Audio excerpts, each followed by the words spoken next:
Hi everyone, my name is Hannah-Lisa. As it's Halloween next week, I'm going to show you how you can achieve a spooky yet glamorous makeup look using Rimmel London products. Start with clean, makeup-free skin and use the Rimmel Lasting Finish Primer. This will give you a smooth and even base for your foundation. Rimmel foundations are easy enough that you can use your hands, but feel free to use a brush or a sponge if you want to. I'm using the Lasting Finish foundation in shade Ivory, which is lighter than my skin tone as I want to give a vampy feel to the makeup. Don't forget to cover your ears and neck, otherwise these areas will really stand out against your new gothic skin. Next I'm going to use the Hide the Blemish concealer in shade Ivory, again a lot lighter than my skin tone. I'm using it under the eyes and across the areas that I want to highlight. Don't worry about applying it directly under the eyes as that's where we're going to apply our eyeshadow. Set all of this with the Stay Matte pressed powder. Using a powder will give you a smooth base to apply your contour and blusher, which we'll come back to later in the video. Now let's move on to the eyes. As a base, apply the Scandalised Gel Liner in shade 1 all over the lid. This is the blackest of black and will ensure that your eyeshadow stays put all day long.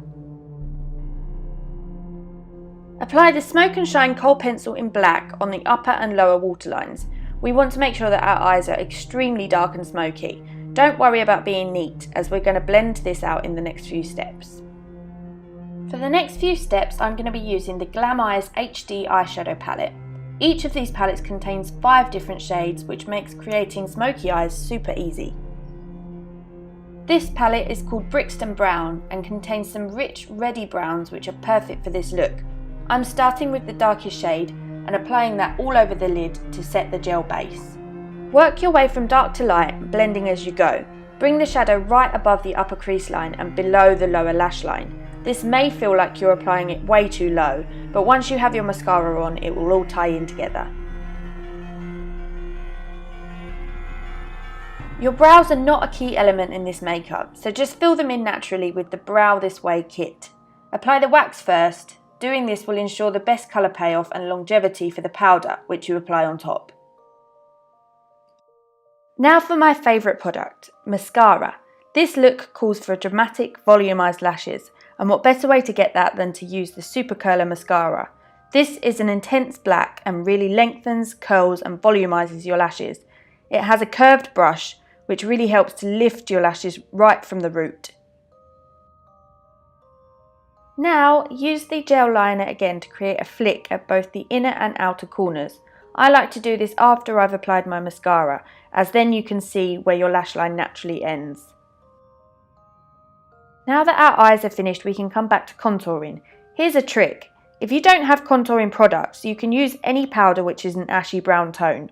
Most eyebrow products are ashy based, so here I'm using the powder from the Brow This Way kit.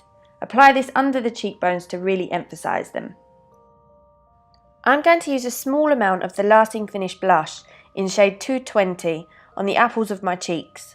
Don't use too much as we don't want to look too alive, it is Halloween after all. Another trick, highlighters can be any pale shimmery powders. Eyeshadows are particularly good to use. I'm going to use the white shade from the Piccadilly Circus palette. Apply your highlighter, paying special attention to cheekbones, centre of the nose and Cupid's bow. You can use quite a lot of highlighter for this look as we want to look supernaturally glowy. For the lips, we're going to create a beautiful dark red ombre. To do this, I'm first going to line the outside of my lips using the Scandalised Gel Liner again. This works perfectly for this as it's extremely precise and stays put once you apply it, whereas it's quite easy to smudge when using a Kohl pencil or a regular lip liner. Now fill in the lips. I'm using Provocalips lipstick in shade 550, Play With Fire. Blend the black liner into the red to create the ombre effect. Provocalips is applied in 2 parts. First the intense colour, and then once that's dried, the clear top coat to lock in the colour all day long. And that's it. An easy makeup that's spooky enough for Halloween but still pretty and glamorous at the same time. Now, who wants to upgrade this look from vamp to vampire? To create the effect of bite marks, take an eyelash glue. with a small brush and apply it in 2 circles to your neck. Apply a few thin layers, letting each one dry in between. Peel the edges up slightly in the centre using tweezers and then blend the edges with your foundation. Fill in the middle with a black eyeliner to give depth to the wound. Apply a blusher around the outside to make the skin appear reddened, and then use a red lipstick to fill in the wound. This one is the same Provocalips lipstick that we used for the lips. Finally, fake blood can be added using Rimmel's Oh My Gloss in shade 500 Ooh La La. I'm also going to add this to the corners of my mouth to give the appearance of dripping blood.